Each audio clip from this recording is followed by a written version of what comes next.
जय हिंद मित्रांनो, तुमचं पुन्हा एकदा माझ्या नवीन ब्लॉगमध्ये स्वागत आहे. जसं की काल रात्रपासून दुनियाचं भयंकर पाऊस चालू आहे.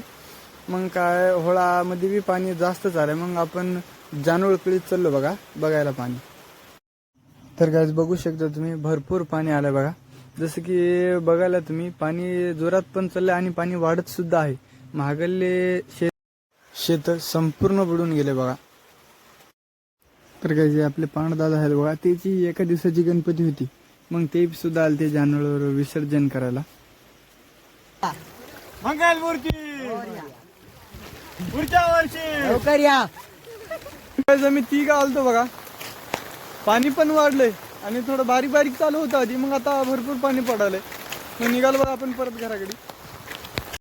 तर काहीच आपण हिपरियाकडे चाललो बघा पाणी बघायला. त्या एरियामध्ये सुद्धा भरपूर पाणी आले. म्हणून तुम्हाला दाखवतो बघा तुम्ही किती पाणी आले काय नाही, तुम्ही नक्की कमेंट करा. तर गाईज ह्या शेतकऱ्याचं तर संपूर्ण सोयाबीन मार खाल्लंय बघा. या सोयाबीनमध्ये काय उरलंच नाही आता. त्याच्यापायी जास्तीत जास्त साहेब लोकांना शेअर करा, त्या शेतकऱ्याला काहीतरी मदत होईल. तर गाईज हिपरियाच्या पुलाचं वातावरण बघू शकता तुम्ही. इथली सुद्धा संपूर्ण शेती बुडून गेली बघा. होळ सुद्धा फुल भरून जातोय.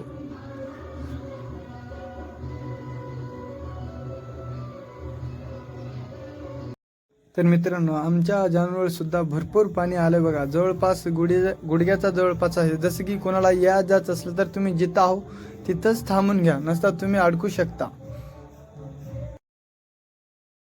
तर गाईस आजचं ब्लॉग कसं होता एकदा तुम्ही नक्की कमेंट करा. मग भेटू आपण पुढच्या ब्लॉगमध्ये. बाय.